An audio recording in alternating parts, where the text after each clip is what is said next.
Character Strikes Back, Part 3 by Tom Palmer.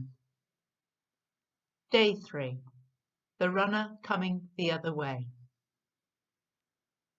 When I'd got home the night before, I told my wife everything. She was calm. She keeps my feet on the ground. She said my worries that a Russian madman was coming after me were probably in my imagination, but that, if I wanted to go away for a while, that was fine. The following day, I was supposed to be touring North Yorkshire schools.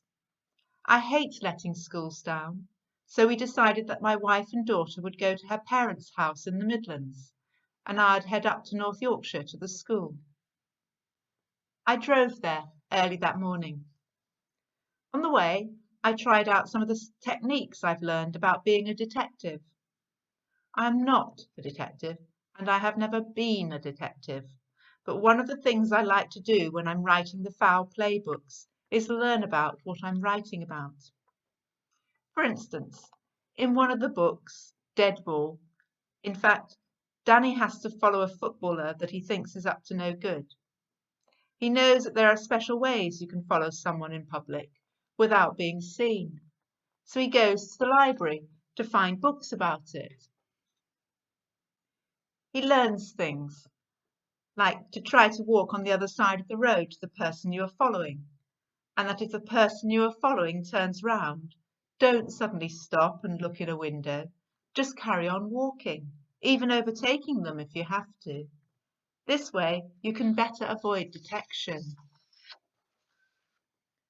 I'd also read about what to do to make sure you're not being followed by another car. 1. Drive really slowly to see if someone is driving slowly behind you. 2. Go round a roundabout several times. That way the person following you cannot continue without being spotted. 3. Turn off the motorway at the last moment without indicating. Dangerous, but you can see what people are up to.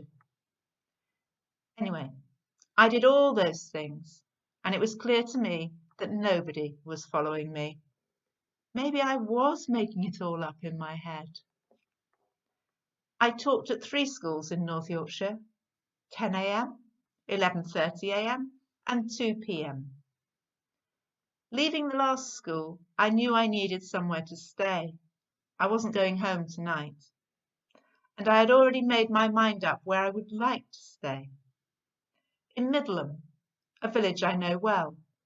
When I was a kid, my mum and dad used to take me there for holidays every year. I drove to Middleham, still making sure I wasn't being followed. I wasn't.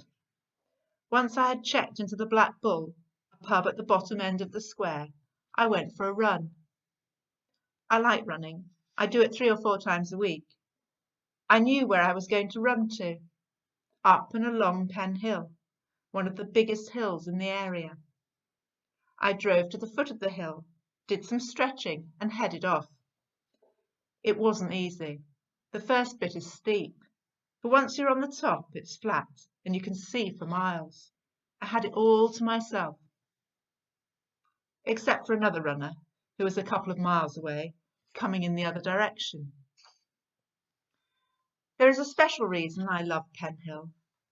Both my parents' ashes are scattered up there. They died when I was quite young. I have this strange ritual. When I have a new book published, I take a copy up there and leave it, for them to read. I had one with me today, the latest foul play book, Killer Pass. Anyway, I was running along, thinking of nothing, because I don't think when I run, watching the other runner coming closer and closer, and thinking how it'd be nice to say hello to a fellow runner, then carry on. And I was feeling good because of the book, and because I'd got away from home, and because my family was safe with my wife's parents, and because I was starting to realise that this whole Russian thing probably was in my head. The wind was behind me too, carrying me along. I felt happy for the first time in a couple of days, until I saw the other runner come suddenly out of a dip. It was him, the man from the school, the train, the library, the man who had been outside my house. I was sure. and I panicked. My stomach contracted. I felt like the air had been punched out of my lungs. I turned to run back the way I had come, fast. The problem was, I'm rubbish at running fast, and rubbish at running when my heart is hammering, and at running into the wind. I immediately felt sick and weaker than I needed to be to run well. Worrying that I would not be able to outrun him on the track, I scrambled down a short dip to my left and looked round to see him still coming towards me down the hill. I turned and started to run again, my mind bursting with questions. What was this all about? Why did this man keep appearing? Would he catch me? And if he did, what was he going to do to me on this moor, miles and miles from anywhere?